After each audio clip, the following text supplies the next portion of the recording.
The playground was filled with children's laughter when Go Seung-ho saw her. 2 years of relentless searching, 2 years of sleepless nights, and there she was, pushing a swing where a little girl screamed with joy.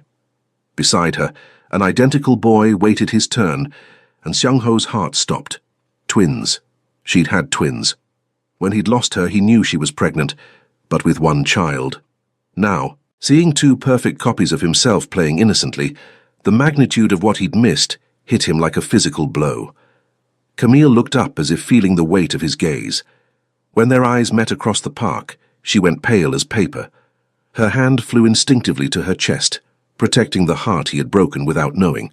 The children continued playing, oblivious to the tension crackling between their parents.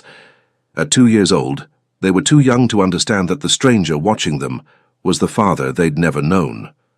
Seung-ho took a step forward, then another. Each movement calculated, as always, but inside he was crumbling. 2 years searching for the woman he loved, 2 years without knowing he had not one child, but 2. Camille, his voice came out hoarse, breaking the tense silence of the park. Please, don't run again. But she was already gathering the children, her eyes filled with tears and terror. 6 months earlier.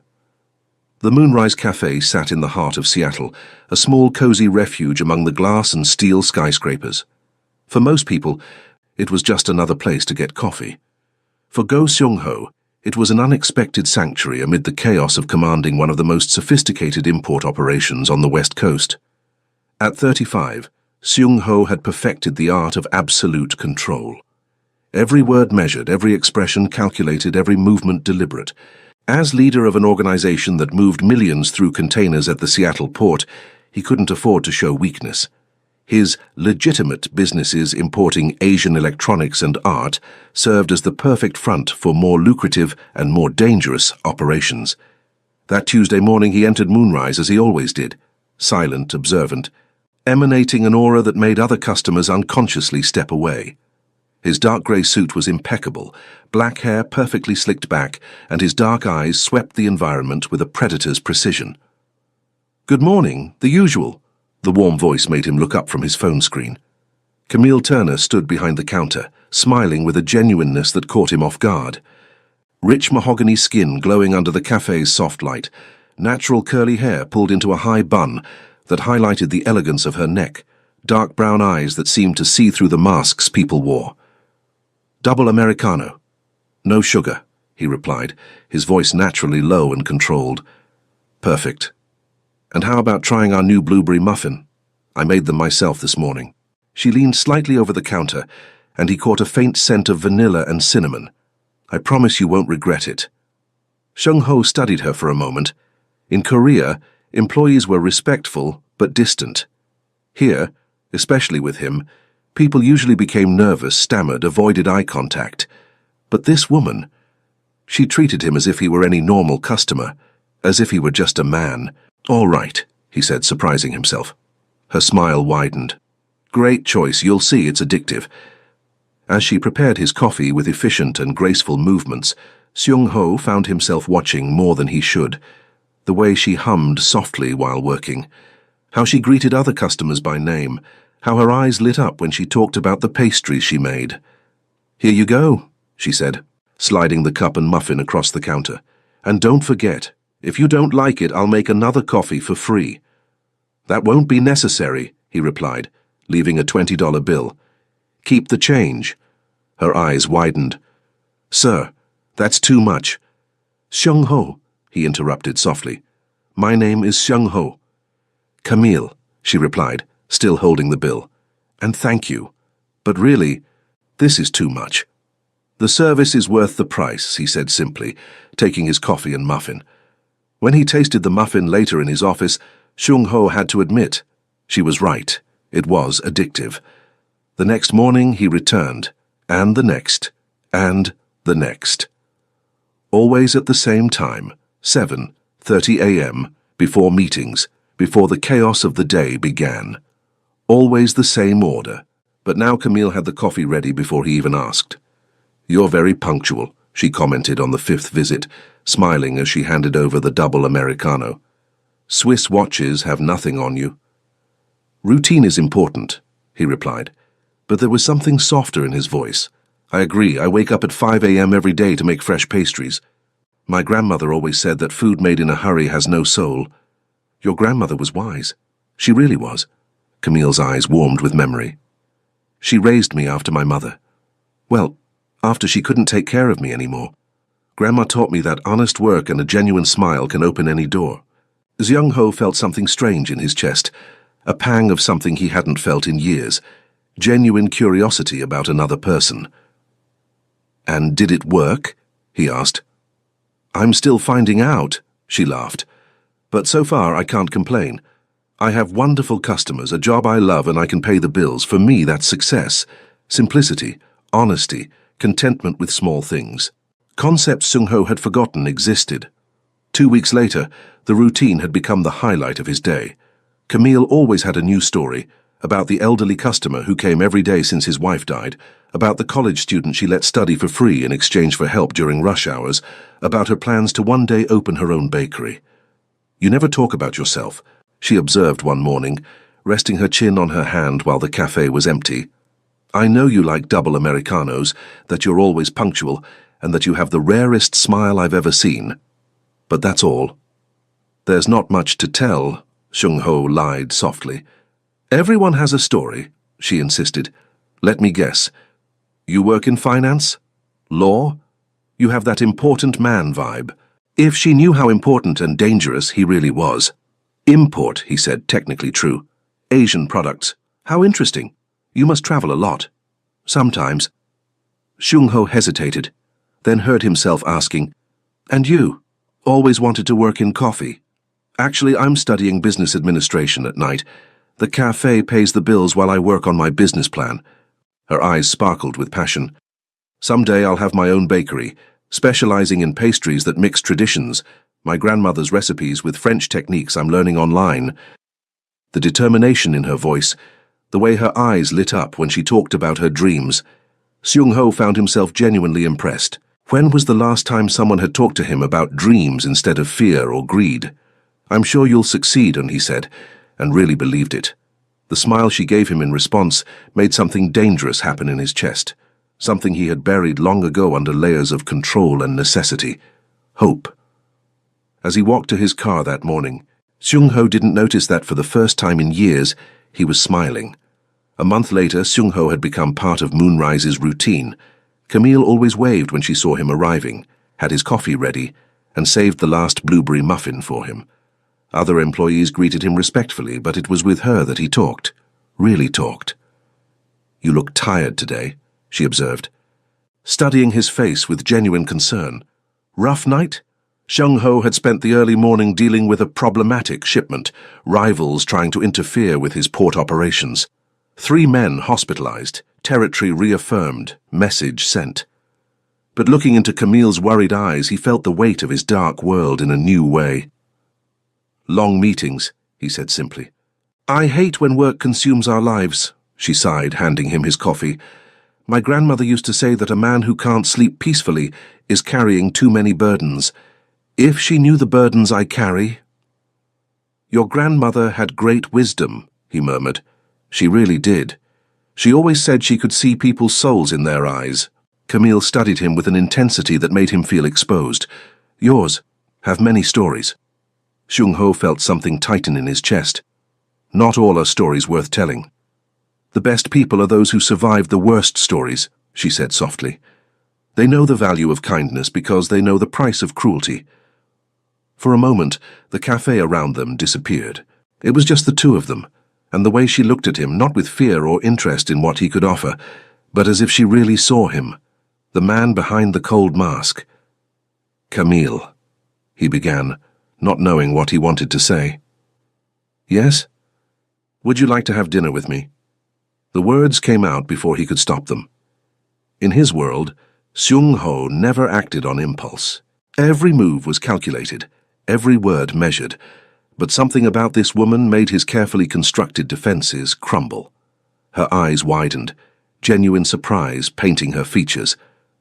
You? Are you asking me on a date? Yes, he said, his voice firmer now that the decision was made. If you want to. A slow smile spread across her face, transforming her natural beauty into something radiant. I'd love to. That night, Seung-ho found himself doing something he hadn't done in years, being nervous. He had chosen a discreet but elegant restaurant, away from his usual territories, away from any chance of being recognized by associates or rivals. Camille arrived wearing a simple navy blue dress that highlighted her skin and natural curves, hair loose in curls that framed her face. She was beautiful, but it was the genuine joy in her eyes that hit him like a punch. "Wow," she said, looking around the restaurant. "This place is beautiful. You have good taste." "Thank you," he replied, pulling out her chair. The gesture made her smile, a reaction that warmed him unexpectedly. During dinner, Seung-ho discovered layers of Camille that the cafe hadn't revealed. She had grown up with her grandmother after her mother developed drug problems. She had worked since she was 16, paid for her own college, dreamed not just of the bakery but of a life where she could help other young women like she had been. "And you?" she asked, delicately cutting her salmon. "Family? My parents died when I was young," he said, technically true. "I was raised by my uncle. That must have been difficult." "It taught me to be independent," Seung-ho replied, avoiding mentioning that his uncle was the previous head of the organization, that his education had involved learning to command men through fear and respect. "Independence is important," she agreed, "but everyone needs someone, you know, someone who really cares." The way she said it, with a subtle vulnerability in her voice, made Seung-ho realize that behind her strength and optimism, Camille also knew loneliness. "And you?" he asked softly. "Do you have someone who cares?" She lowered her eyes, a ghost of sadness crossing her features. "I've had some relationships, but they never worked out. I think I'm afraid." "Afraid of what?" "Of being abandoned," she admitted, her voice almost a whisper. "My mother was abandoned by my father when he found out she was pregnant. He was a rich, powerful man, and she was just a common girl. When things got serious, he disappeared. I never knew him." Seung-ho felt something cold settle in his stomach. The cruel irony of the situation didn't go unnoticed. Here he was, a powerful and dangerous man, falling in love with a woman whose greatest fear was exactly what he represented. "Not all men are like that," he said, his voice rougher than intended. "I know." She smiled sadly. "At least I want to believe that. My grandmother always said that when I found the right man I would know, that he would be someone who would choose me every day, not just when it was convenient." "I would choose you," Seung-ho thought with an intensity that scared him. "Every day, forever." But the words stuck in his throat, because how could he promise that when his own life was a lie? After dinner, they walked slowly to her car, neither wanting the night to end. "Thank you," Camille said, turning to face him under the soft streetlight. "I haven't had this much fun in a long time." "Me neither," Seung-ho admitted. "Would you like to do this again?" "Definitely," she smiled, then hesitated. "Seung-ho?" "Yes. You're different from what I thought at first." "Different how?" "At the cafe you seemed so controlled, distant. But tonight—" She lightly touched his arm, and he felt the warmth through his shirt fabric. "Tonight I saw who you really are, and I really like what I see." If she knew who he really was, she would run in the opposite direction. But when she leaned in and softly kissed his cheek, Seung-ho closed his eyes and for a moment allowed himself to imagine a different life. A life where he was just Seung-ho, not the head of a criminal organization. A life where he could love this woman without putting her in danger. "Good night," she whispered, getting into her car. Seung-ho stood on the sidewalk long after her taillights disappeared, one hand touching the spot where her lips had touched his skin. For the first time in his adult life, Go Seung-ho was in love. And for the first time, that terrified him more than any enemy. 3 months passed like a waking dream. Seung-ho and Camille saw each other almost every day. Breakfast at moonrise, intimate dinners, walks at Pike Place Market, nights watching movies at her modest apartment. To the outside world, they were just a normal couple in love. Seung-ho had become a master at compartmentalizing his life. During the day, he was the cold and calculating boss who commanded million-dollar operations. At night, he was just a man in love with an extraordinary woman. "You're different," observed Seo Byung-hun, his right-hand man and childhood friend during a tense meeting about disputed territory, more relaxed. "I'm focused," Seung-ho replied dryly, reviewing shipment reports. "Focused on what? Because it's not on business," Byung-hun pressed. "The men are talking. You leave earlier, arrive later, smile when you think no one is looking." Seung-ho looked up, his expression returning to the usual cold mask. "My personal life is not the men's business." "It is when it affects our operation," Byung-hun replied, unintimidated. "There are rumors that you're involved with someone. Someone. External." The temperature in the room seemed to drop a few degrees. "Careful, Byung-hun. Seung-ho, you're like a brother to me. But I'm also responsible for protecting this organization. If there's a weakness—" "There is no weakness," Seung-ho cut him off, his voice dangerously low. "And if I find out that someone is following me or investigating my private life, the consequences will be severe, understood?" Byung-hun nodded reluctantly, but Seung-ho could see the concern in his eyes. And deep down, he knew his friend was right. Camille was a weakness, the biggest he had ever had. That night, Seung-ho arrived at Camille's apartment, carrying flowers and attention she immediately noticed. "Rough day?" she asked, accepting the pink peonies with a smile that made his chest tighten. "Something like that," he murmured, pulling her into his arms. Her scent, vanilla and something uniquely hers, always managed to calm the storm in his mind. "Want to talk about it?" "I want to tell you everything," he thought desperately. "I want you to know who I really am, what I really do, why I wake up every night in cold sweat thinking about losing you."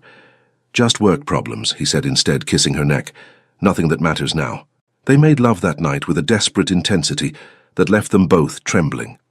Afterward, while Camille slept nestled against his chest, Seung-ho lay awake staring at the ceiling, knowing he was living on borrowed time. 2 weeks later, Camille arrived at the cafe with a different glow in her eyes and news that would change everything. "Seung-ho," she said, her hands trembling slightly as she served his coffee. "I need to talk to you after work." Something in her tone made an alarm sound in his mind. "Is everything okay?" It's just something important." The rest of the day passed in slow motion. Seung-ho tried to concentrate on meetings, reports, decisions that affected hundreds of people, but his mind kept returning to the nervousness in Camille's eyes. When they finally met that evening, she led him to the small park where they used to walk. The sunset light gilded her skin, but he could see the tension in her shoulders.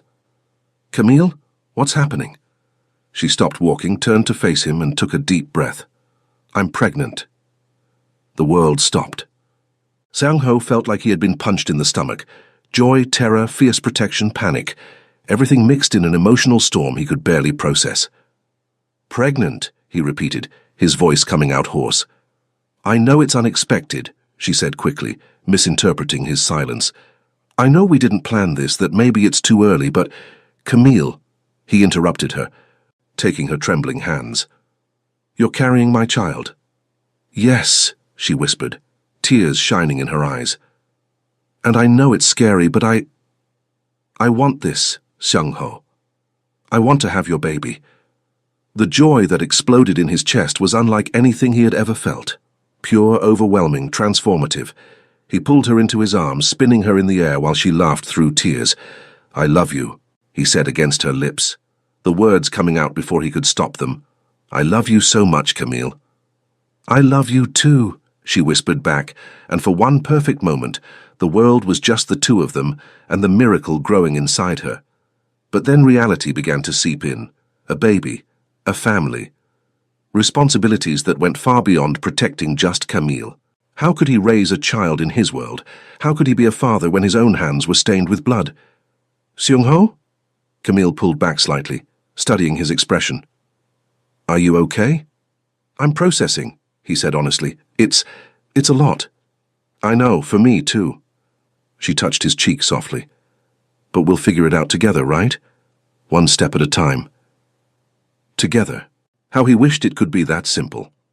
That same night, while Camille slept with her head on his chest, one protective hand over her still flat belly, Seung-ho made the most difficult decision of his life. He needed to get out. He needed to find a way to leave the organization, to build a legitimate life for his family, no matter the price. But first, he needed to ensure they were safe, and that meant keeping Camille away from his world for as long as possible. He didn't know it was already too late. Seo Byung-hun was standing across the street, watching the apartment building through binoculars, a phone pressed to his ear. "Confirmed," he said in a low voice. "It's her, the waitress from the cafe, and from what I can see, they're very close." The voice on the other end of the line was cold, calculating. "Interesting, a weakness our rivals could exploit. What do you want me to do? For now, watch, document. And if the situation becomes problematic, you know what to do." Byung-hun hung up the phone, a heavy weight settling in his stomach. Seung-ho was like a brother, but the organization came first. Always. And women like Camille Turner.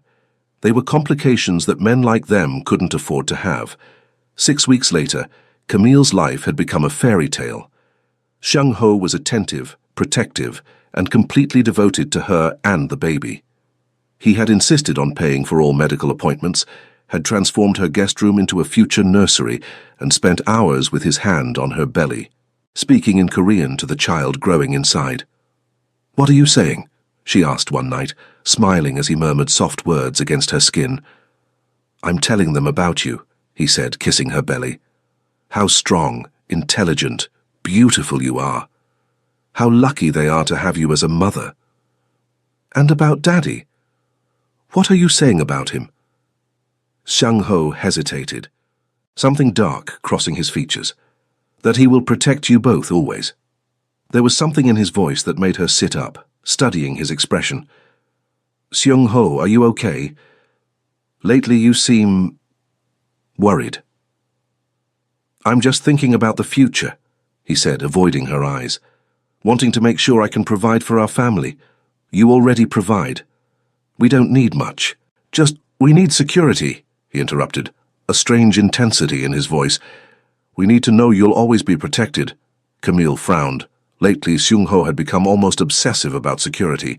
He insisted on driving her to and from work, checked her apartment locks repeatedly, and she had noticed strange men who always seemed to be around when they went out together. "Seung-ho, you're scaring me a little.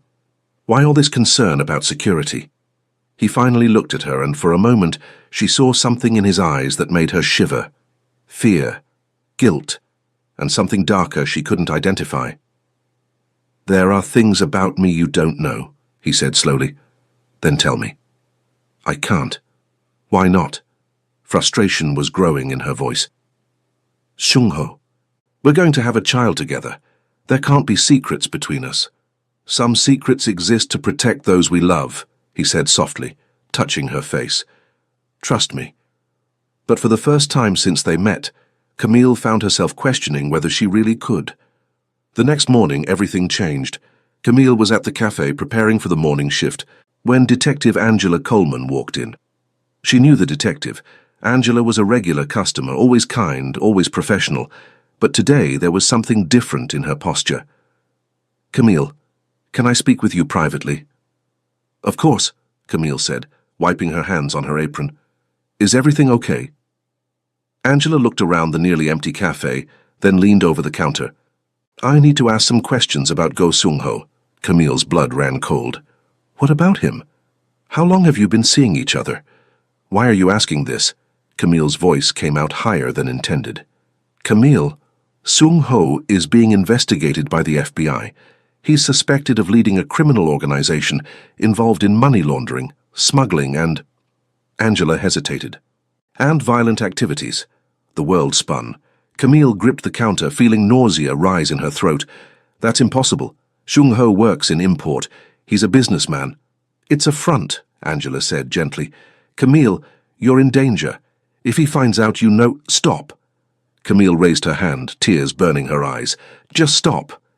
But the pieces were falling into place with painful clarity. The way other men behaved around him, the money he always seemed to have, the scars he never explained, the phone calls in Korean he took in another room.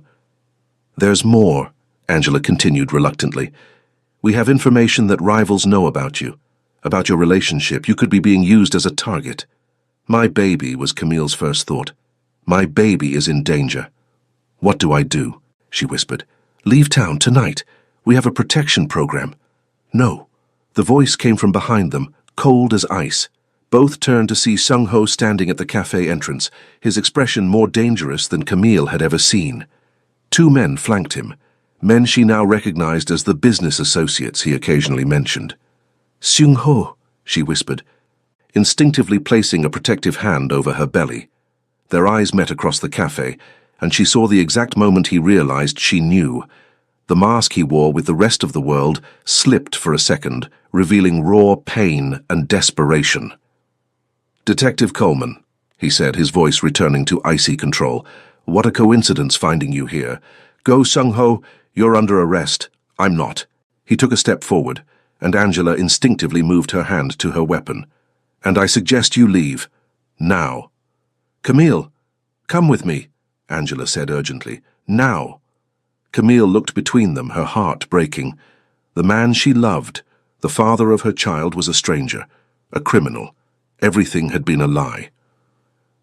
Camille, Sung-ho said, his voice breaking slightly. Let me explain. Explain what? She screamed, tears running down her face. That you lied to me from day one, that our entire life is a sham? It's not a sham, he said desperately, taking another step toward her. What I feel for you, for our baby, that's real. It's the only real thing in my life. But you're a criminal, she whispered. You hurt people. I protect you, he said fiercely. I've always protected you. From whom? From yourself? The question hit him like a slap. For a moment, Sung-ho looked like a broken man, not a dangerous boss. Camille, please, no. She backed away from him, each step breaking her heart. I can't do this. I can't raise my child in this world. Our child, he corrected, raw pain in his voice. My child, she said firmly, even though the words destroyed her. Because you chose your life, Sung-ho, and I'm choosing mine. She ran to the back of the cafe, grabbed her purse, and left through the back door before he could follow her. Sung-ho stood in the empty cafe, the sound of her footsteps fading, echoing like gunshots in his chest. He had lost everything, and for the first time in his life, Go Sung-ho didn't know how to fix what he had broken. The first 6 months after Camille disappeared were hell on earth for Sung-ho. He had mobilized all the organization's resources, hired the best private investigators, used every contact he had in government agencies and the criminal underworld. Nothing. It was as if she had simply evaporated. Maybe it's better this way. Seo Byung-hun had suggested once, during a particularly tense meeting. She knew too much. She was a liability. Sung-ho had broken 3 of Byung-hun's ribs that day. It was the first time he had laid hands on his right-hand man, but the rage he felt hearing those words was overwhelming. Never, he had growled, holding Byung-hun by the throat. Never speak of her as if she were a problem to be eliminated. But as the months passed, Sung-ho began to suspect there was something more behind Camille's disappearance. Clues that led to dead ends. Investigators who suddenly lost interest or found contradictory evidence. Trails that simply vanished. The first year was marked by a dark transformation in Seung-ho. He became colder, more calculating, more brutal with rivals and subordinates. He expanded operations to Vancouver, Portland, and San Francisco, always hoping a clue would lead him to her. Each new city was renewed hope. Each dead end was a stab to the heart. You're killing yourself, observed Dr. Han, the organization's private physician, after treating Sung-ho for exhaustion for the 3rd time in 6 months. When was the last time you slept a full night? Sung-ho didn't answer. How could he explain that every time he closed his eyes, he saw Camille's face when she discovered the truth? How could he sleep knowing that somewhere she was raising his child alone? He had started frequenting Moonrise every morning, sitting at the same table where he used to wait for her. The new manager always greeted him nervously, but Sung-ho just drank his double Americano in silence, staring at the counter, where she used to smile at him. At 18 months, Sung-ho had become an urban legend in the underworld. Stories circulated about the Korean boss who had lost his sanity looking for a woman. Some said she had died, others that she had fled with money from the organization. Sung-ho killed 3 men for spreading that last version. It was around this time that he finally confronted Byung-hun. You hid her from me. It wasn't a question. They were alone in the office after a meeting about territorial expansion. Byung-hun didn't deny it. It was necessary. Necessary? Seung-ho's voice was dangerously low. She was pregnant, Seung-ho, a child in this world. It would be a constant target, a weakness our enemies would exploit. So you decided for me. I decided for the organization, for you, for her. Byung-hun stood up, facing Seung-ho's murderous gaze. You think I enjoyed doing this? You're my brother. But I couldn't let you destroy everything we built for a woman. Where is she? I don't know. After she left Seattle, I lost the trail. That was real, Seung-ho. She disappeared on her own. Seung-ho studied his childhood friend's face, looking for signs of lies. He found only guilt and determination. You have a choice, Seung-ho said finally. Leave the organization now, with a lifetime pension and my promise that we'll never see each other again. Or stay and accept that our friendship died today. Byung-hun chose to stay. But something fundamental had broken between them. In the second year, Seung-ho had become an obsessed man. He expanded searches internationally, hired hackers to monitor hospital systems looking for birth records, used facial recognition at airports and train stations. Nothing. It was as if Camille Turner had never existed. He began to question his own sanity. There were nights when he woke up sweating, convinced he had dreamed it all. The cafe, her smile, the pregnancy. But then he would find a photo of them both on his phone, or smell her perfume still lingering on a shirt she had worn, and the pain would return with full force. Dr. Yoon, a discreet psychiatrist who served Seattle's elite, had suggested that Seung-ho consider the possibility that Camille didn't want to be found. Maybe she's built a new life, he said during one of the rare sessions Seung-ho agreed to attend. Maybe it's time for you to do the same. Seung-ho never returned to that office. At 22 months, something in Seung-ho began to die. He still commanded the organization efficiently, still expanded territories, still eliminated threats. But inside he was becoming a ghost. It was Jeong Kyung-ho, one of his younger lieutenants, who finally had the courage to say what everyone was thinking. Boss, with all respect, maybe it's time to accept that she's gone. Seung-ho had looked at the young man for a long moment, seeing in his eyes the genuine concern all his men felt. They watched their leader consuming himself, destroying himself for a woman who had chosen to leave him. Maybe, Seung-ho had replied, and for a moment Kyung-ho thought he had finally reached him. But that night, Seung-ho was back at the computers, analyzing investigator reports, following clues that led nowhere. On the day that marked exactly 2 years since Camille disappeared, Seung-ho was driving aimlessly through the streets of Portland. He had come to meet a supplier, but the meeting had ended early, and he found himself simply driving. Maybe it was exhaustion, maybe it was desperation, or maybe it was just fate finally deciding to have mercy on him. He saw the park and on impulse stopped. He needed fresh air. He needed a moment away from phones, reports, the endless search that had consumed his life. He was walking through the tree-lined paths when he heard the laughter. Loud, joyful, childish. Something about the sound made his heart skip a beat. He followed the sound to the playground and stopped. There she was, Camille, pushing a swing where a little girl screamed with joy. Beside her, an identical boy waited his turn, and Seung-ho's heart literally stopped beating. The child's eyes, his own face in miniature. Twins. 2 children he had never known. Camille looked up as if feeling the weight of his gaze. When their eyes met across the park, she went pale as paper, one hand flying instinctively to her chest. The girl stopped laughing, sensing her mother's sudden tension, and gripped the swing chains tighter. Seung-ho took a step forward, then another, each movement calculated as always, but inside he was crumbling. 2 years searching for the woman he loved. 2 years without knowing he had children. Camille. His voice came out hoarse, breaking the tense silence of the park. Please, don't run again. But she was already gathering the children, her eyes filled with tears and terror.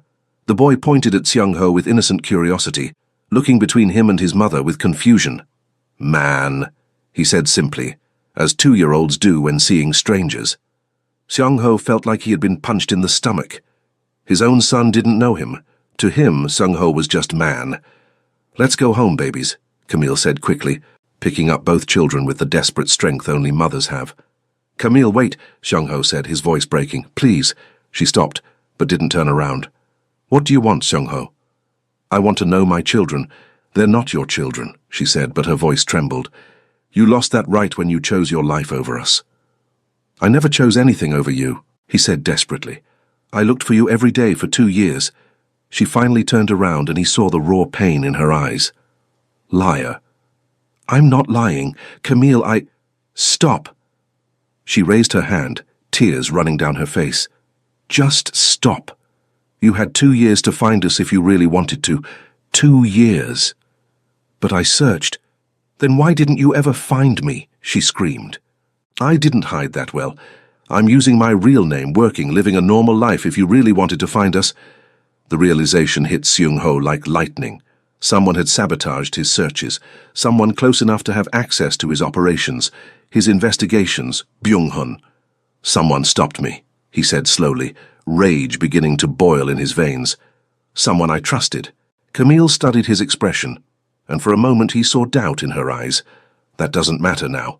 "It matters to me," he said fiercely. "It matters because I lost 2 years of my children's lives. It matters because you thought I had abandoned them." The girl looked between them with wide eyes, feeling the tension without understanding. She clung tighter to Camille's leg, typical behavior of 2-year-olds when they sense something is wrong.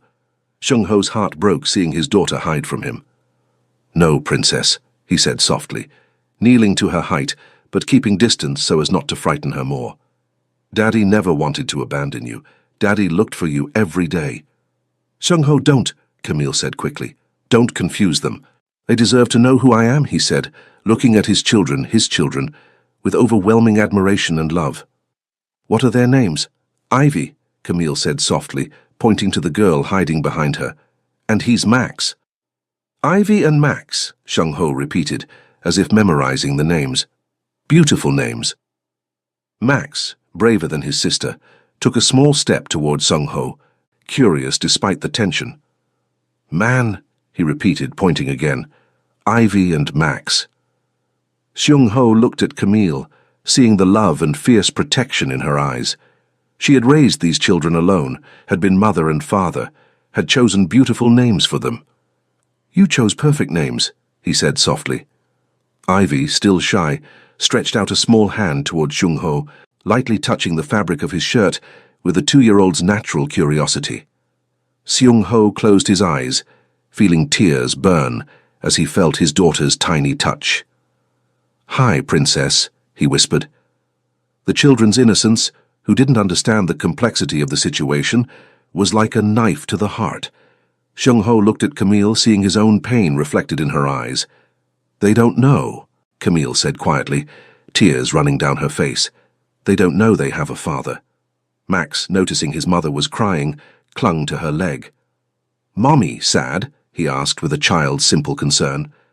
"That depends on their mommy," Sung-ho said, slowly standing so as not to frighten the children, but keeping his eyes on Camille. "Sung-ho," she began, but her voice failed.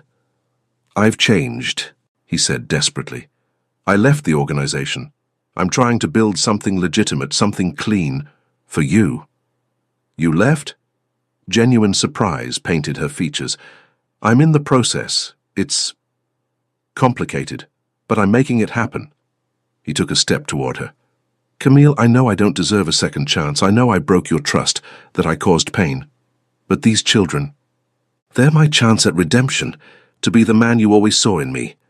Camille looked at her children, who watched the conversation with wide, curious eyes, then back at Sung-ho. "One chance," she said finally, her voice almost a whisper. "Just one. But if you hurt them, if you bring danger to their lives—" "Never," he promised fiercely. "I would die before letting anyone hurt them." "Then prove it," she said simply. "Prove you've changed. Prove you deserve to be their father." Sung-ho nodded, determination burning in his eyes. He had found his family. Now he needed to fight to keep it. And the first step would be dealing with Seo Byung-hun, 18 months later. The sound of children's laughter echoed through the garden of the house in Vancouver, where Seung-ho had built a new life for his family. Away from Seattle, away from his past, away from anything that could threaten the peace they had conquered. Camille was on the porch, watching Seung-ho teach Ivy and Max to plant flowers in the garden. At 4.5 years old, the twins were a perfect mix of both, her determination, his intensity, and a pure joy that illuminated each day. "Daddy flower," Ivy said, pointing to the rose seedling she held in her small hands. "That's right, princess." Seung-ho smiled, kissing the top of her head. "Beautiful flower for Mommy." "Mommy!" Max shouted happily, waving to Camille on the porch. "Daddy loves Mommy," Seung-ho said, more to himself than to the children looking at Camille on the porch. "And loves you two too." The journey here hadn't been easy. Leaving the organization cost blood, money, and almost his life. Byung-hun had paid the final price for his betrayal. But Seung-ho had kept his promise. He built a legitimate import empire, away from the shadows of his past. "Dinner's ready," Camille called, one hand resting on her belly where another miracle was growing, a girl who would be born in 3 months. "Come on, children," Seung-ho said, picking up Max while Ivy ran to her mother. That night, after the children were asleep, Seung-ho and Camille sat on the porch watching the stars. "Any regrets?" she asked softly, nestled against his chest. "Just one," he said, kissing her hair. "That it took me so long to find you again." "You found us when it was time," she smiled, "and now we're a real family. Forever," he promised, as he did every night. And for the first time in his life, Go Sung-ho completely believed in forever.